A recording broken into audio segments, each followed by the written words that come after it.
Lundi 31 juillet 2017, merci de votre fidélité sans cesse renouvelée à Gangan TV. Un plaisir pour moi de vous retrouver en ce début de semaine pour continuer l'émission Café Débat. Vous le savez, c'est l'espace qui vous est consacré à l'analyse et au décryptage de l'actualité tous les jours. Aujourd'hui et pour ce nouveau numéro, deux invités, tous pour le soutien aux actions du président de la République et qui vont nous parler notamment des manifestations de l'opposition républicaine qu'il trouve très mal placées en ce moment, mais bien entendu du fameux débat et interminable débat lié au troisième ou éventuel troisième mandat du président Alpha Condé. Ici à ma droite, M. Gatti Condé, un cadre du RPG Arc-en-Ciel, mais aussi parrain du comité des journalistes pour le soutien aux actions présidentielles. Monsieur Condé, bienvenue sur ce plateau. D'accord, bonjour M. Ouri. Merci de la disponibilité, vous êtes un habitué de l'émission. Comme vous le constatez à ma gauche, Ibrahima Khalil Diallo, un confrère et président du comité des journalistes pour le soutien aux actions présidentielles. Khalil, bienvenue sur ce plateau. Merci, mon cher. La première question, donc, M. Gatti, c'est autour de ces manifestations de l'opposition. En tant que membre du RPG, de la mouvance, vous pensez que c'est très mal placé, ces manifestations? On sait que tout a commencé d'abord par une série de meetings. On a vu la mobilisation à Kaloum de Selou et de ses amis. Ils sont venus à Matoto, dans le soi-disant fief du RPG, et ça s'est tenu aussi à Ratoma. Vous pensez que c'est mal placé, c'est mauvais, ces manifestations, ces meetings? Bon, merci M. Ouri. Et je commencerai d'abord par saluer vos nombreux auditeurs, et sans oublier les grands travailleurs de votre grande maison.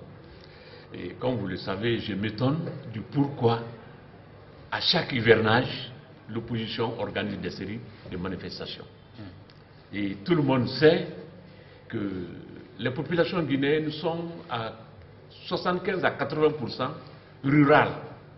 Donc ils vivent de la paysannerie. Au moment où ces paysans sont attelés aux travaux agricoles, c'est en ce moment que l'opposition projette des manifestations à travers Conakry et même toute la ville. Et quand on sait que Conakry est le nerf de la Guinée, tous les paysans se ravitaillent à partir d'ici, c'est ici qu'on écoule tous les produits agricoles. Pourquoi à chaque hivernage, cette opposition organise des manifestations à Conakry? C'est cette question que je me pose, surtout au mois d'août. Je ne comprends pas. Vous pensez que c'est planifié, c'est planifié, c'est de mauvaise foi. Et comme je l'ai toujours dit, que cette opposition, à travers ces manifestations, a un agenda caché. Mais pourtant, c'est le droit pour eux de manifester s'ils pensent que, quelque part, certaines choses ne sont pas respectées par les dirigeants, par le gouvernement en place. Mais moi, je pense que l'État fait le mieux. Je vous ai toujours dit que ces manifestations, c'est la loi qui les confère. Mais quand le négatif prime sur le positif, vraiment, cette loi n'a pas sa place. Je l'ai toujours dénoncé. Il faut supprimer l'article 10 de la Constitution qui donne le droit aux citoyens de manifester. On se sert de ça pour faire du tort à cette population, pour torpiller notre économie, pour empêcher les gens de travailler. Donc il y a beaucoup plus d'inconvénients que d'avantages. C'est pourquoi je ne vois pas sa place. Oui, Ibrahima Khalil, vous qui êtes le président de ce comité des journalistes pour le soutien aux actions d'Alpha Condé, jeune observateur de l'actualité politique. Alors, qu'est-ce que vous pensez? C'est la même idée, c'est la même démarche, la même position que votre parrain? Mais évidemment, vous savez, ce n'est pas la première fois que l'opposition commence à manifester, à organiser des marches en Guinée. Ça a commencé depuis 2013. Presque chaque année, l'opposition marche, organise des manifestations. Mais aujourd'hui, au jour d'aujourd'hui, cela n'a absolument rien servi. Cela n'a eu que des conséquences négatives sur l'économie du pays, sur les citoyens du pays. Parce qu'il faut reconnaître qu'à chaque fois qu'il y a manifestation, à chaque fois qu'il y a marche, il y a eu des victimes, il y a eu des morts, il y a eu des personnes blessées, certains même deviennent handicapés à vie. Il y a eu des biens matériels importants qui sont détruits. On voit des gens qui ont perdu leur boutique, d'autres ont caillassé leur véhicule. Imaginez-vous une famille qui vivait dans l'aisance, qui avait son parent qui avait des boutiques, 2 à 3 boutiques à Conakry, qui vraiment vivait dans l'aisance. Et en un rien de temps, à cause de ces marches organisées par l'opposition, les gens viennent saccager ceci. Et une famille qui était aisée, qui se retrouve finalement avec rien du tout. devient une famille pauvre, une famille qui est obligée de tendre la main. Et ce n'est pas une seule famille, il y a plusieurs familles qui sont victimes de cet état de fait. Donc, ce sont des conséquences vraiment négatives. C'est pourquoi nous, depuis toujours, on s'est insurgé contre ces manifestations, contre ces marches qui, jusque-là, n'ont fait que, n'ont eu que des conséquences négatives sur la vie de la population. Aujourd'hui, nous sommes au mois d'août, c'est la période de soudure. Et vous savez, c'est une période pendant laquelle il pleut abondamment. Et les gens ne sortent pas, presque la vie économique est vraiment paralysée. Donc si à cela s'ajoutent ces marches, ces manifestations, ces perturbations de l'opposition, vous voyez, ça fait double, triple problème pour les populations.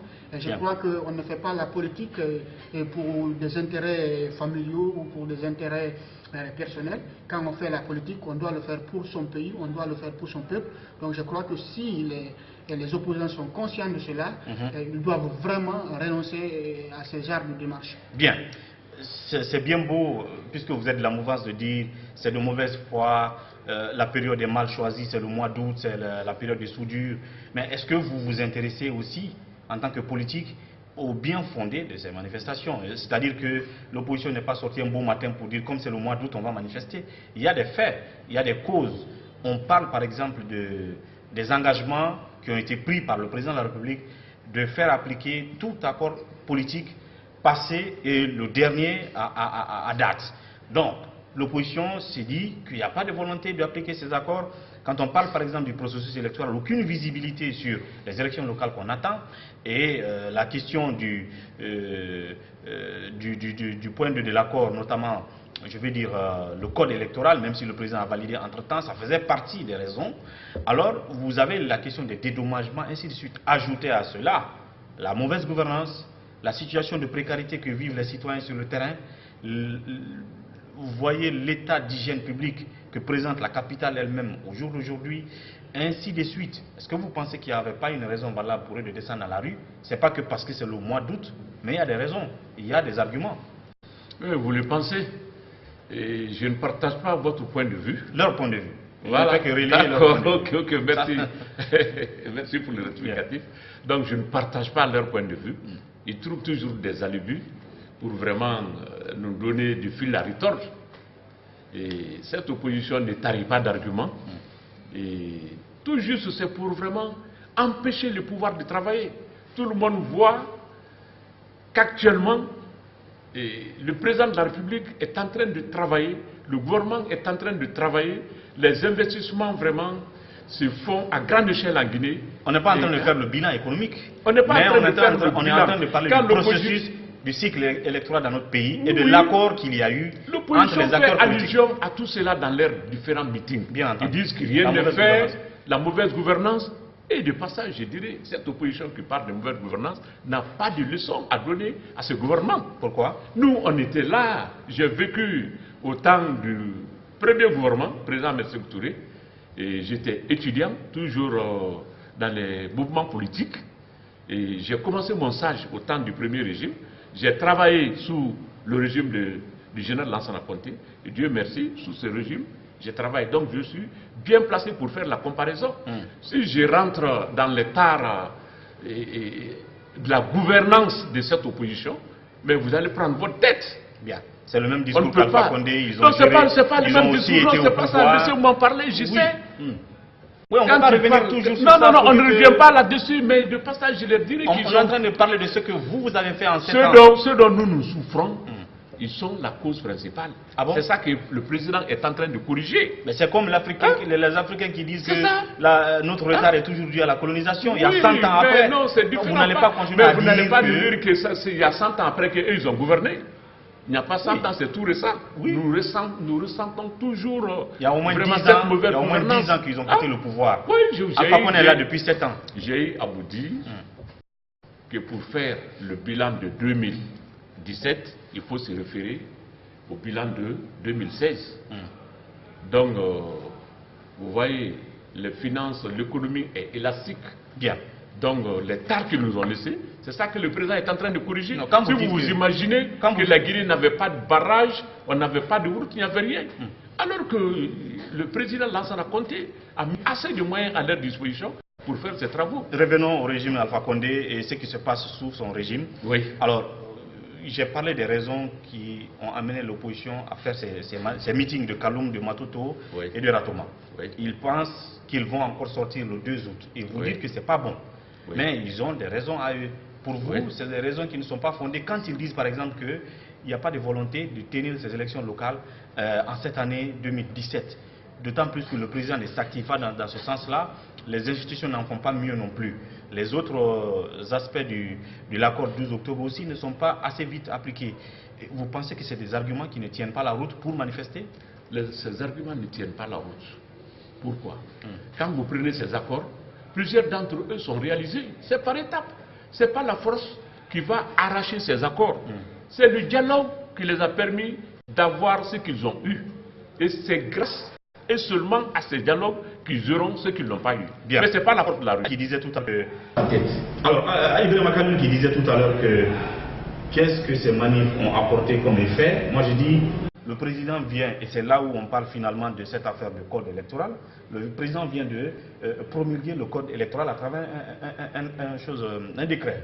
Est-ce que ce n'est pas l'effet de ces manifestations? Parce qu'il a fallu qu'ils tiennent ces meetings. Il a fallu qu'ils tiennent les meetings. Non, mais le code électoral, c'est un processus. Oui, mais c'est juste après ces manifestations. Ce n'est pas le président de la République qui, de façon automatique, signe.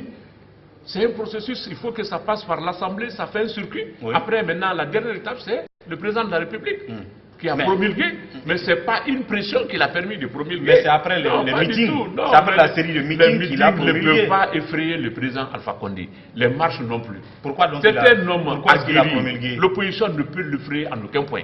Bien. Il l'a promulgué parce qu'il le fallait, que l'opposition en ce moment allait sortir oui ou non, ce serait promulgué à cette date. Oui. Voilà, je crois qu'il faut comprendre que sortir un décret, ça relève du pouvoir discrétionnel du président de la République. Absolument. Donc personne ne peut dire que c'est à tel moment ou à tel moment que le président de la République va prendre un décret. Ça, c'est de son pouvoir. Mais quand ça vient juste après des manifestations, après des meetings? Non, il ne faut pas dire que c'est parce qu'il y a... D'abord, c'est un long processus. C'est passé à l'Assemblée et donc il fallait qu'il promulgue. Donc s'il a pris son temps pour promulguer, on n'a pas besoin de dire que c'est parce qu'il y a pression de la rue. Si c'était pas pression de la rue, je crois que tous les problèmes qu'on avait là, tous les problèmes de l'opposition parle aujourd'hui, ça serait déjà réglé. Parce que c'est pas aujourd'hui que l'opposition a commencé à manifester. Mais quand on regarde dans le rétroviseur, le plus souvent, il a fallu un rapport de force pour que le président pose des actes qu'on attend de lui, surtout dans le cadre du processus électoral. Vous pensez qu'il y a un rapport de force entre l'opposition et le pouvoir? Pas du tout. Non mais, pas du tout. Le rapport de force, c'est les manifestations. C'est la pression de la rue. Le pouvoir a plus de monde que l'opposition s'il s'agit de sortir les gens dans la rue. Quand le pouvoir demande, demandera à ses militants de sortir dans la rue, mais l'opposition ne pourra pas sortir de la tête. Mais le président nous a toujours dit non, ne le répondez pas, je ne veux pas de contre-manifestation. C'est à Conakry seulement. C'est illégal. Non, c'est Conakry seulement. Nous, quand le pouvoir sort, c'est toute la Guinée. Mais chaque fois, ils ont dit toute la Guinée, mais seul Conakry se remis. Même leur fief à l'Abi ne se remis pas. Donc, pour vous dire que cette opposition est rétrécie, c'est le verbe seulement, et le bataille médiatique, et ça ne nous effraie pas. Bien. Oui, alors, pour vous, la validation, je veux dire la promulgation du code, n'a rien à voir avec la pression de ces manifestations. Ça n'a rien à voir, il faut plutôt voir une volonté du président de la République de dialoguer, parce qu'il faut comprendre que c'est un problème, c'est un sujet qui a créé beaucoup de problèmes au niveau des différents partis politiques. Et aujourd'hui, je crois qu'il est dans l'intérêt du pays de privilégier parfois, si le consensus peut conduire à la paix sociale, à la quiétude sociale, je crois qu'il faut mieux privilégier le consensus que les lois, que si les lois, comment dirais-je, occasionnent des violences, pour mieux privilégier le consensus. Et quand on parle de cette promulgation, pour vous, c'est vrai que même si vous dites que la série de meetings qu'il y a déjà eu dans les différentes communes, et que le calendrier de la manifestation était maintenu jusqu'à avant-hier où le président, en tout cas la semaine passée où le président a promulgué le code, est-ce que cette promulgation, pour vous, ça devrait interpeller l'opposition à mettre un point final à son calendrier de manifestation à venir? L'opposition ne le fera pas. Même tous les points que l'opposition demande, qui doivent être appliqués, respectés, que le pouvoir respecte, l'opposition appliquera cet agenda caché qui se trouve sous l'air au ciel. Ils ont d'autres buts, c'est pas ça. C'est un agenda caché. Qui vise quoi, selon vous? Ben, vous le savez. Non. Tout vise l'opposition. Quel est le but de l'opposition? Tout vise la prise du pouvoir. Bien la Guinée, on ne peut pas prendre le pouvoir par la force, par la rue. Ça, c'est exclu. Ils vous ont pas dit qu'ils veulent prendre le pouvoir. Moi, je vous dis, ils ont un agenda caché. Et c'est pourquoi j'ai dit, en Guinée, il n'est plus question que la rue s'empare du pouvoir.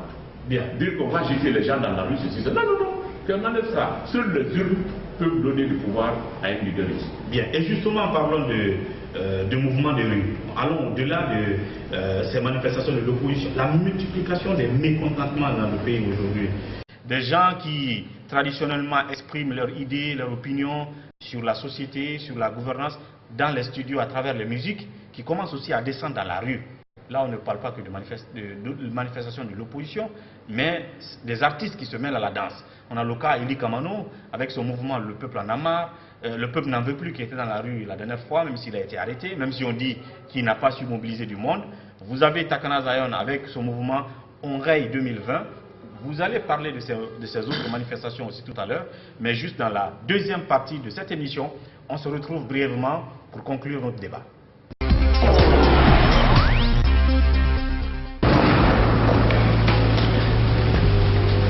Il existe des choses qui nous donnent la force et l'audace d'aller au-delà de notre imagination. Le thé Akbar. Le thé Akbar est fabriqué en utilisant uniquement les feuilles soigneusement sélectionnées en provenance de Ceylon. La qualité du thé Akbar a été évaluée selon les normes les plus strictes par des experts en dégustation qui se sont appuyés sur près d'un siècle d'expertise dans ce domaine. Premier producteur de thé, vous pouvez faire confiance à la famille Akbar pour vous garantir votre santé. Seule la meilleure tasse de thé peut vous procurer de la fraîcheur. Thé Akbar, le leader mondial. Merci donc de nous retrouver dans cette deuxième partie de Café Débat. Comme vous le constatez, ici à ma droite, M. Diati Kondé, cadre du RPG Arc-en-Ciel de la mouvance présidentielle et parrain du comité des journalistes pour le soutien aux actions présidentielles. À ma gauche ici, évidemment, Ibrahima Khalil Diallo, qui est donc le président du comité des journalistes pour le soutien aux actions présidentielles. Avec eux, on a parlé, je vais parler du collectif, merci pour la précision, c'est le collectif des journalistes pour le soutien aux actions présidentielles. On a parlé des manifestations de l'opposition. Pour eux, c'est mal placé, c'est infondé, c'est juste de mauvaise foi. Même si on l'a entendu, ils ont avancé les raisons qui les ont amenés dans la rue. Mais je dis, au-delà de la manifestation de l'opposition, des meetings qu'on a déjà vus, il y a d'autres qui se mettent dans la rue aujourd'hui. Vous avez des commerçants qui vont manifester, par exemple, le 3 août. C'est à voir si ça aura effectivement lieu, mais l'intention est là. Vous avez des artistes qui désormais sortent des studios d'enregistrement de musique, qui se mettent dans la rue. Vous ne pensez pas que c'est un mauvais signe pour Alpha Condé, pour votre champion? Pas du tout. Ça, c'est une goutte d'eau dans la mer. Mais c'est comme ça qu'on a vécu 2007. Non, je vous dis, c'est pas, c'est ça. Comparaison n'est pas raison. Mais si, pas 2007, c'est venu comme ça, c'était un mouvement spontané. Voilà, ça c'est l'intention de cette opposition. Vous avez parlé de Lansana Conté tout à l'heure. Ça c'est l'intention de cette opposition, mais ça n'aboutira pas. Quelle intention? Voilà son dessein. C'est pourquoi j'ai dit cette opposition en 2007, a un agenda caché. Vous voulez dire que ce qui est arrivé en 2007, c'était l'intention d'Alpha Condé? Non, pas du tout. C'était son intention? Non, non, non. Mais c'est arrivé spontanément? Non, mais je vous dis, comparaison n'est pas raison. Bien. 2007, c'est derrière nous. Oui, mais il faut regarder souvent dans le rétroviseur. Hein. Je vous dis, les choses ont évolué, les esprits ont... C'est pas la même chose. La Guinée de 2007 est de loin différente à la Guinée de 2017. Justement, sur tous les plans. Comme pour dire que c'est pas... Sur tous les plans. Justement, c'est en parlant d'époques qui ont varié. Donc, quand vous parlez des artistes, je vous dis, ce n'est qu'une goutte d'eau dans la mer. Les artistes qui s'attaquent au pouvoir et ceux qui appuient le pouvoir... Donc, qui dénoncent. C'est ça qu'ils disent. Ceux qui dénoncent et ceux qui félicitent le pouvoir, ça, il y a un océan entre eux. Comme deux artistes qui ont reçu des voitures, là, non, pas ceux qui ont reçu des voitures, des artistes qui sortent et des centaines d'artistes qui font l'éloge du pouvoir. On ne parle pas de ceux qui soutiennent le pouvoir. De sorte, on fait de ça des centaines qui ont fait l'éloge du président, du gouvernement. qui parle des réalisations du président de la République et du gouvernement. Ça ne vous inquiète pas, ça? Ça ne nous inquiète pas. Bien. Puis c'est ceux qui sortent là, vraiment...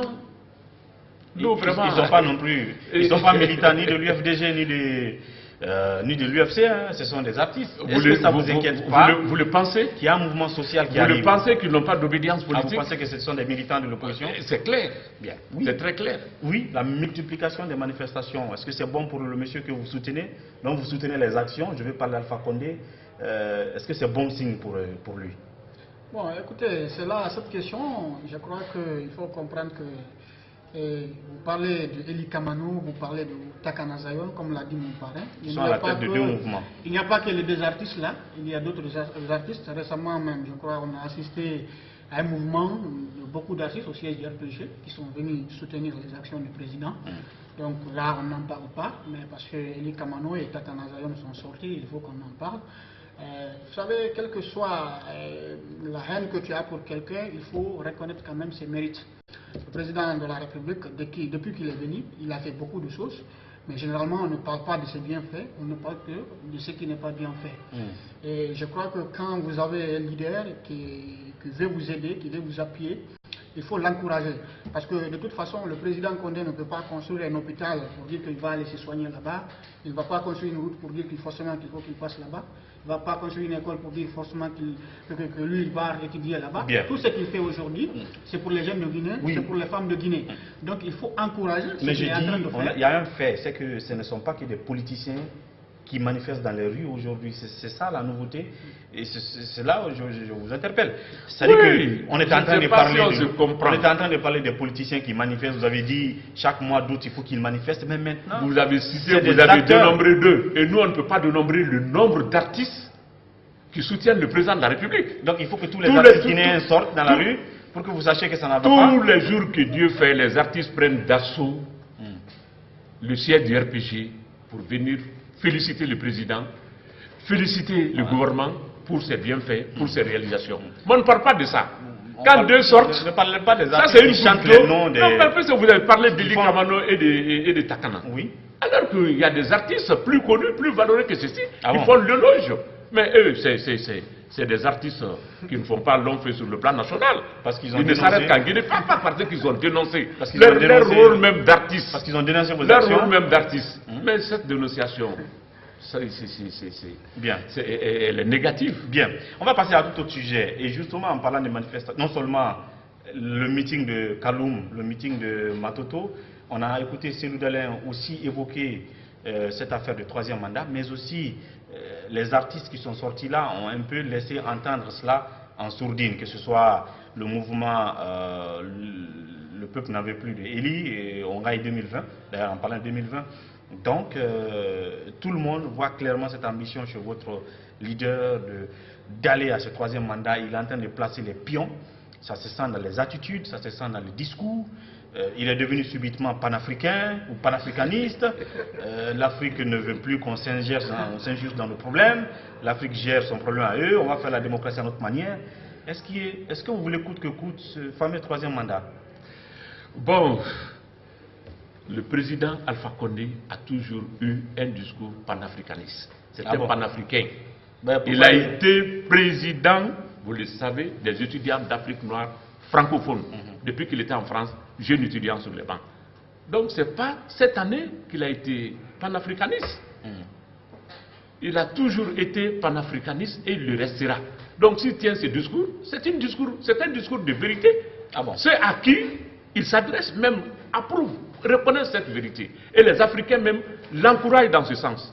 Puisque rare le président en exercice a pu tenir ces discours de vérité acquis des droits. Oui, mais les faits sur et le nous, terrain. nous l'approuvons. Les faits sur le terrain, comment ça se passe? Quels faits sur le terrain? Quand il dit par exemple, on va un peu sortir de l'actualité en Guinée, quand le président, votre champion, président en exercice de l'Union africaine... Le champion de Guinée, pas le champion seulement.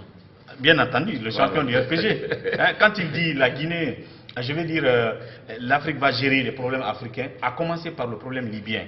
Et vous avez vu Emmanuel Macron la dernière fois, qui a réuni le général Haftar et le premier ministre du gouvernement d'union nationale libyen pour les amener à se donner la main à ce qu'il y ait un début de réconciliation en Libye. Comment expliquez-vous l'échec de cette Union africaine, à la tête le président guinéen en exercice, qui disait qu'ils vont résoudre les problèmes africains, à commencer par la Libye, que Emmanuel prenne l'avance sur eux?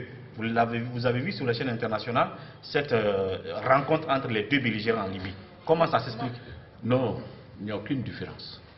Il y a une différence? Pas du tout. Quand ils disent à la France, ne vous mêlez pas aux problèmes africains, on va les résoudre. Mais c'est la France qui appelle ces deux, qui est capable d'appeler les deux. Pas du tout, s'il vous plaît, s'il vous plaît. C'est ça la vérité. La France... Où est le panafricanisme? S'il vous plaît, comprenez bien les discours du président de la République. En exercice de l'Union africaine. Voilà, en exercice de l'Union africaine.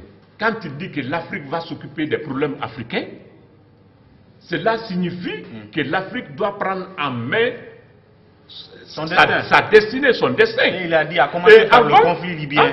Oui, par le conflit libyen. Mais quand il dit à commencer par le conflit libyen, il n'est pas interdit à d'autres pays de venir en aide de la Guinée. La Guinée, en dehors, l'Afrique, en dehors des problèmes africains, s'y mixe dans les problèmes d'autres pays. Par exemple, le problème du Golfe, le président Alpha Condé a offert ses bons offices. Sauf qu'on ne l'a pas accepté. S'il vous plaît. Donc, il n'est pas interdit à la France, comme c'est un pays ami à la Guinée, un pays ami à l'Afrique. La France est en train de nous aider sur plusieurs plans. La France est en train de résoudre la crise libyenne. Au Mali, pas en Libye seulement. Donc, quand la France nous aide, on ne peut que l'applaudir. Les forces conjuguées peuvent trouver... Alors, il ne faut pas leur dire, laissez-nous résoudre le problème. Non. Non. Quand le président parle, il a parlé dans le bon sens. Bien, il n'a pas dit aux autres, ne nous aidez pas à résoudre nos problèmes.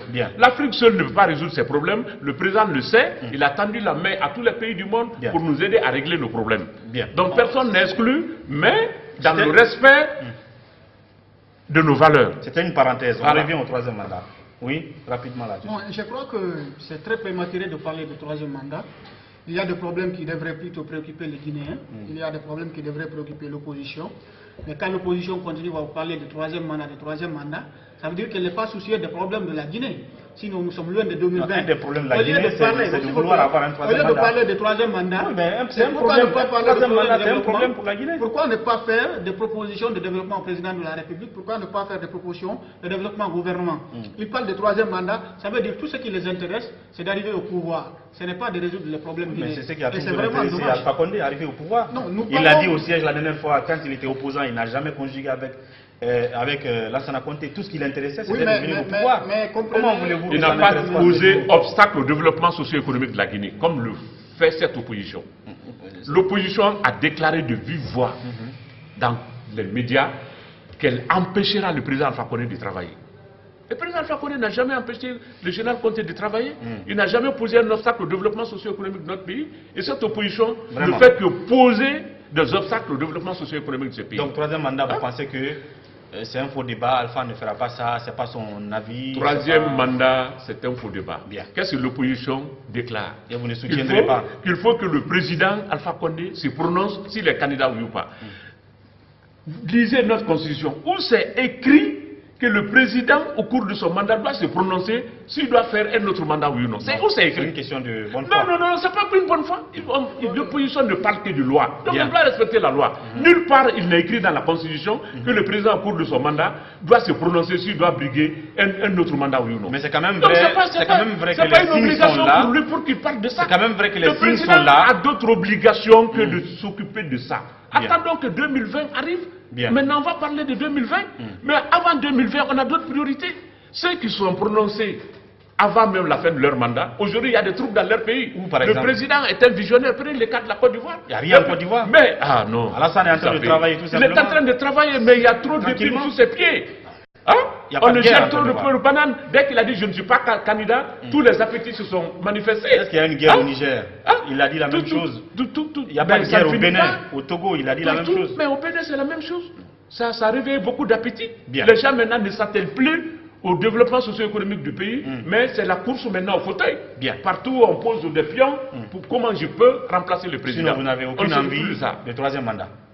Quand 2020 viendra, le peuple se prononcera et on suivra la volonté du peuple.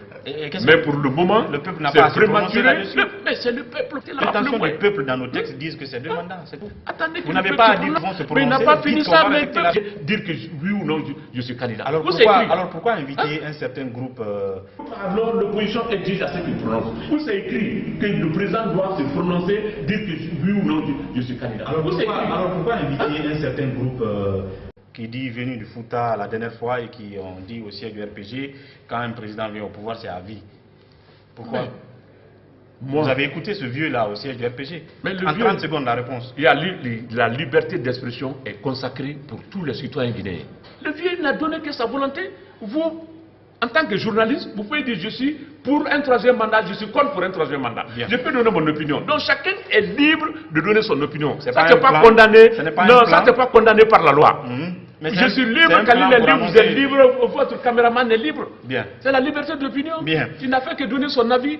On ne peut pas en vouloir aux vieux. Bien. Au moment venu, on fera le débat encore là-dessus. Voilà, on est prêt. Merci à vous deux d'être passés donc, sur ce plateau. Je pense que le point nodal de ce débat, c'était justement de se prononcer.